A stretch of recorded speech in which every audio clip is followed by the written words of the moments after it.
Welcome to another episode of Breaking Into Cybersecurity Leadership Edition. Today, we have Rob, who's joining us and will be sharing his background in cybersecurity leadership. Rob, why don't you tell us a little bit about yourself before we jump in? Sure. Thanks a lot. And so again, Rob Fegan, and my background, originally I was an individual contributor in the sales arena in multiple technology companies and grew through those companies until hopefully back in 2015, I started or co-founded a Microsoft partner that focused in specifically on cybersecurity. And from there, we really grew that company to what it was when I exited in 2020. So been a fun journey and I've continued in the Microsoft ecosystem building other companies. It's a bit about me and my background. As you think of why you grew to become a leader and become a company founder, what was the drive behind that? For me, it was really about making an impact at scale. I saw the impact as an individual contributor I could make and that I brought to the table, helping clients along their journey. And what I saw was an opportunity to grow that at scale, to really help more and more clients. And I did through, did that through scaling the business and creating a team of people that were like-minded in the cybersecurity arena. Now, as you think about that, what were the critical skills needed for leadership for you to take that adventure? Yeah, it was a learning journey even for me back in the early days was I was really focused on self-improvement and self-awareness. And what I had to learn was to be able to transfer those skills to the people that I worked with and I worked for me, help them really understand through a combination of mentoring, through teaching, through measuring, and really help them internalize the skills that were most important for them to succeed in their role. Being that leader, mentor, coach was really important for me to help the people grow individually, which helped us as an organization grow and ultimately helped our clients because we all became that much better at what we did and what we could bring to the table for our client. And I would think that when it comes to that, delegation is going to be a big key in that. How would you rate yourself on a scale of 1 to 5 in delegation? And why is it such a critical skill? Yeah, it really is a critical skill. It's one of those areas where, with my background being an individual contributor, I wanted to get it done myself. I felt like I could do it. I knew what needed to be done. I knew how to do it. I felt like that was the quickest path to get it done was just for me to take hold and take charge and get it done. And what I quickly realized was that as a leader, I was going to sink if I didn't get good at the skill of delegating. And more importantly, is that my team, they would never get better. They would never make the mistakes that help them be better at what they did. So it was such a key skill for me to first understand how important it is, not only for me to delegate, but for my team to have that responsibility and to grow into the responsibility of their role, to learn from their mistakes, to have the success and enjoy the success of seeing them accomplish something on their own. So it was really such a critical skill. And at the end of the day, if you don't get good at that skill, you just can't scale a business. It's impossible that you will tap out as a leader. You will just implode on yourself and you won't deliver the kind of service or the level of service that your employees expect, that your clients expect, that your partners expect. It really is such a valuable skill and one that it's not easy to let go sometimes. At the very beginning of your journey as a leader, you think, oh, I'll get it done. Don't worry about it. You can watch me. And you're just not doing the kind of service you can as a leader to learn to be good at delegating. Now, there's some might call it an opposite skill, but it could also be viewed as a complementary skill of collaborating. How would you describe that skill and why is it so critical? That's a great question. And collaboration, you're right. It's almost the opposite of delegation, but the ability to collaborate with your team and to share ideas and to support your team to be viewed as contributing and a contributing member, whether that be through just pointing somebody in a direction you think they should, or give them ideas that they might not have had otherwise, or share ideas throughout a team. I think it's an incredibly important skill. I think it's something that not only as a leader and a contributor to a team, but the team as a whole really needs to get good at collaboration. And as a leader, you need to create the space for people to collaborate, whether that be through technology, whether it be supporting the process of collaboration, just ensuring that it's part of the fabric of your organization, that this isn't what you're trying to build, isn't this lone wolf, lone gun type of environment. It's we're in this together. We're going to make each other better. And we're going to do that by collaborating with each other. Not to say that there isn't a time and place to work on your own, get your work done, but as a team, if we come together, we collaborate around ideas, we open up the doors to so many more opportunities for success. So I think it's an incredibly important skill and really is complementary to the skill of delegation. So rather than being competing or an opposite, I think it really is truly they go together hand in hand. And one of those skills that could be viewed as the glue that kind of holds everything together is communication. Why is communication such a critical skill?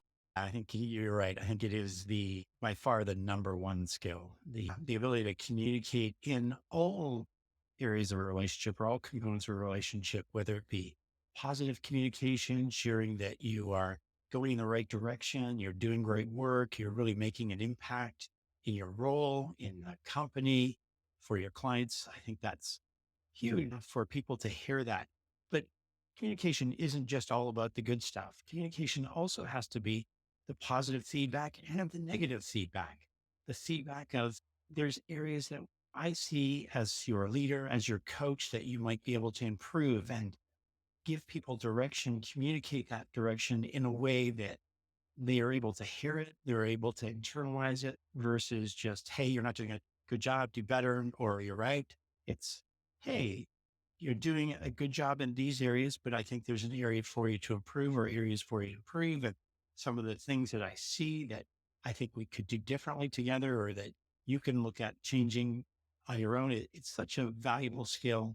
It's important to grow your team, not only in their current role, but for their next role, for the plan of their career or helping them plan their career. You really can give them guidance. And as a leader, I think it's your responsibility as their leader, as their coach, to share that feedback and to communicate in a really effective way. Now, one of the things that often gets overlooked or potentially misinterpreted as a skill is the skill of influence. How would you describe that skill and why is it so critical in cybersecurity? That is a great question in terms of, again, going back to the idea that you are their coach, you're their leader, and you have to have some level of influence in moving them in a direction that best serves both them and the organization or your company, as well as your client. And there's no better place to see that unfold than in the area of cybersecurity. It has there's such huge ramifications for our client when we aren't leading our team down the path that makes the most sense to protect those clients that we're charged with taking care of or protecting in our roles as cybersecurity specialists. So I think influence on your team is critical. They need to feel that they have a direction, they have a clear line of sight in terms of what they're trying to accomplish. And so that level of influence that you bring to the team is critical. Your team needs to know that they can trust and follow you, that you're taking them in a direction that makes sense for the organization, makes sense for them and for the client.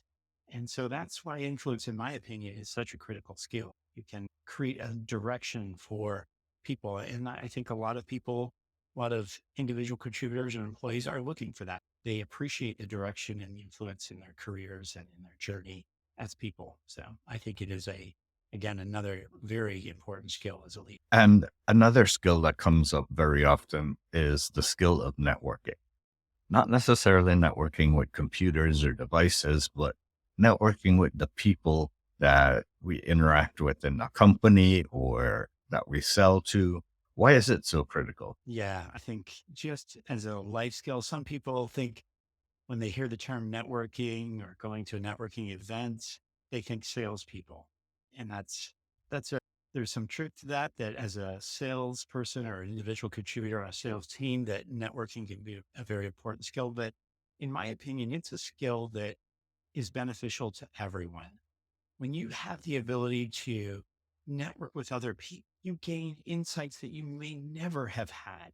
You meet people that's had experiences that you may never have. It's so valuable. I think that there's just so many great opportunities to meet so many interesting people. I was actually at an event this past weekend in Tennessee where I had an opportunity to network with people from wildly different industries. And some of the ideas that I heard were just, it was so interesting and refreshing to hear that and to be able to say, oh, wow, they've got this idea over here, this completely different industry that I could potentially apply and take advantage of here in my cybersecurity industry. So I think it's such an incredibly important part of our own personal journey, our own personal growth is meeting other people, sharing your experiences, hearing their experiences. And I think it just makes life interesting. I think that there's a lot of really cool people out there that are doing some really interesting and impactful work. And to get to meet them, share their stories, it is, I mean, it's for me, I don't profess to love networking, but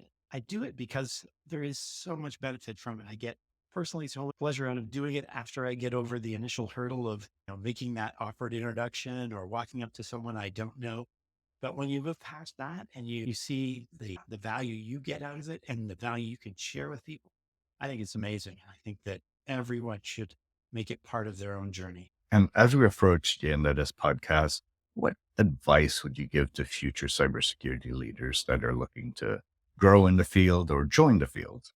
That's for me, there's two things. One, in our environment or in our space of cybersecurity, the landscape is changing all the time. The bad actors are changing all the time. So there's the component of keeping up with all the technology, but equally important is investing in yourself as a leader, taking training, taking courses, getting out there and hearing and listening to other leaders and what they do, read about what people have done.